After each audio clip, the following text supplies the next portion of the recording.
కానీ మేము మీకు భుజం కాసే వ్యక్తులు మేము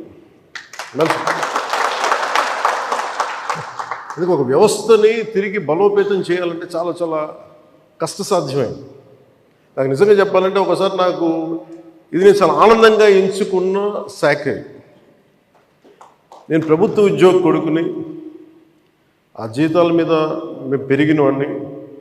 మా నాన్న జీతాలు రాకపోతే మమ్మల్ని స్కూల్ బయటికి పంపించి మళ్ళీ జీతాలు వచ్చిన తర్వాత మళ్ళీ స్కూల్లోకి ఎలవ్ చేసినాయి అవి కూడా ఉన్నాయి నా సంఘటన.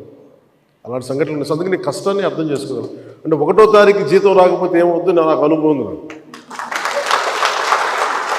అలాగే ఆఖరి వారంలో డబ్బులు అయిపోతే కూడా ఆ పరిస్థితి కూడా నాకు తెలుసు. మాకు పొరపాటున మేము ఏదో ఇవి జరిగిపోయినాయి కానీ మేము ఇలా ఈ సినిమా రంగంలో ఇవన్నీ ఉండటం వల్ల బేసిక్గా చాలా సాధారణ స్థాయి నుంచి వచ్చాం కాబట్టి అన్నిటికంటే కూడా సాధారణ స్థాయి మాకు భగవంతుడి వచ్చిన మమ్మల్ని తీసుకొచ్చిన సాధారణ స్థాయి కష్టాలని మేము మర్చిపోం.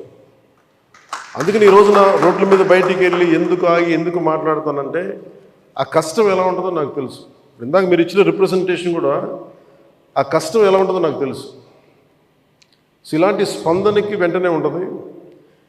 కదా నేను కోరుకునేది ఏంటంటే మిమ్మల్ని గత ప్రభుత్వం మిమ్మల్ని భయపెట్టింది. అంతకుముందు ఉన్న ప్రభుత్వంకి మీరు ఏదైనా ఒక నిరసన చెప్పడానికి చాలా బలంగా చెప్పగలిగేవారు. కానీ ఇప్పుడున్న కూటమి ప్రభుత్వం మీకు అండగా నిలబడుతుంది. ఫస్ట్ ముందస్తుగా మేము మీతో గొడవ పెట్టుకోవడానికి ఫస్ట్, ఎందుకంటే బ్యాడ్ బ్లడ్ ఉండకూడదని ఫస్ట్ ఫోన్ చేశాను మీకు. అరే వస్తే నువ్వు కలవలేదండి, నువ్వు కూర్చొని పెద్ద ఆఫీసులను కలుస్తాం మమ్మల్ని కలవవా అనే ఒక చిన్న బాధ ఏదైనా ఉంటుంది. ఎందుకంటే నాకు తెలుసు మా నాన్న బాధ నాకు తెలుసు. అందుకని వెంటనే ఫోన్ చేశాను. నేను ఆ కష్టం నాకు తెలుసు. ఇంకా నేను మీకు ఒకసారి ఏమైపోతుంది, అందరూ ఒకేసారి వచ్చేస్తే నేను మాట్లాడలేని పరిస్థితులు తప్ప మీరు 1-on-1 కూర్చొని గ్రూప్గా కూర్చుంటే మటుకు నేను చాలా మీకు ఫస్ట్ వినే వ్యక్తిని. నేను విన్న తర్వాత పరిష్కార మార్గం వెతుకుతాం. మీకు గత 10 రోజుల్లో గత ఛార్జ్ తీసుకున్నప్పటి నుంచి నేను రివ్యూలు చేస్తూ ఉంటే ఉన్న పరిస్థితి, మీరు ఉద్యోగాలు లేవు, లేదంటే మనకి పర్మనెంట్ చేయలేదు, లేదంటే కూర్చొని గ్రేడేషన్ మార్చాలి, లేదంటే 2003 మాకున్న ఓల్డ్ పెన్షన్ స్కీమ్ అప్లై చేయాలి, రకరకాల అనేక సమస్యలు ఉన్నాయి. వీటన్నిటినీ చాలా క్షుణ్ణంగా మీ దగ్గరతో వింటారు. కాబట్టి వీటన్నిటికీ మించి మూలం ఆర్థిక మూలం. రాష్ట్ర విభజన జరిగినప్పటి నుంచి ఈరోజు దాకా ఆంధ్రప్రదేశ్ ఇంకా ఉణుకుతూనే ఉంది, ఆర్థికంగా నిలదొక్కుకోలేదు. మేము కూడా ఓటు చీలకూడదు, అందరూ కలిసి రావాలి. ఎందుకన్నామంటే అసలు ఆంధ్రప్రదేశ్కి ఒక బలమైన రాజకీయ వ్యవస్థ ఉంటేనే కింద ఉన్న మనకి పనిచేస్తున్న ఉద్యోగులందరికీ కూడా ఒక భద్రత ఉంది. ఇందాక మాట్లాడుతూ ఉంటే కూడా ఐఏఎస్ అధికారులతో వాళ్ళకి కూడా డిఏలు ఇవ్వలేని పరిస్థితి ప్రభుత్వం. ఒక 90,000 రూపాయలు వాళ్ళకి రావాల్సింది 4% ఇంక్రీజ్ వచ్చింది. మాకు అన్ని బకాయిలు తీసుకుంటే 90,000 ఇవ్వాలి, వదిలేశారు. ఇంకా రావని చెప్పి వదిలేసాను. ఐఏఎస్ అధికారులు చెప్తా ఉన్నాను.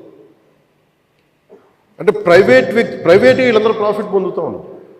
డబ్బు ఉంది, కానీ డబ్బుని వ్యక్తులు సొంతం చేసుకున్నారు. రాజకీయాల్లో కూర్చొని గత ప్రభుత్వం స్థాయి దాన్ని పెంచేసింది. అది మేము కరెక్ట్ చేయాలి. అందుకని మేము చాలా నిబద్ధతతోటి నిక్కచ్చిగా ఉండే వ్యక్తులు మేము కట్టుబడి ఉన్నాం. సో మీకు మేము మాట ఇచ్చేది కూడా ముందస్తుగా అసలు ఫస్ట్ ఆర్థిక పరంగా అసలు ఎలా ఉంది రాష్ట్రం, శ్వేతపత్రాలు రిలీజ్ చేయబోతుంది. ఆర్థిక పరంగా ఎంత బలం, ఏ పరిస్థితిలో ఉంది, ప్రతి డిపార్ట్మెంట్లో ఎంత డబ్బు ఉంది, ఏ డబ్బులు ఉన్నాయి, అసలు ఏమైపోయినట్టు. ఉదాహరణకి పొద్దున ఏదో రివ్యూ చేస్తూ ఉంటే నారాయణ గారితో మాట్లాడుతూ ఉంటే అంటే ఏ పరిస్థితిలో ఉన్నాయి చెప్తాను. ముఖ్యంగా మన పిఆర్కి, మన పంచాయతీరాజ్ సంబంధించి 15th ఫైనాన్స్ కమిషన్ అసలు డబ్బు లేదు, మ్యాచింగ్ గ్రాంట్ ఇవ్వలేదు. దాదాపు కొన్ని 1,000 కోట్లు రావాల్సింది రాలేదు.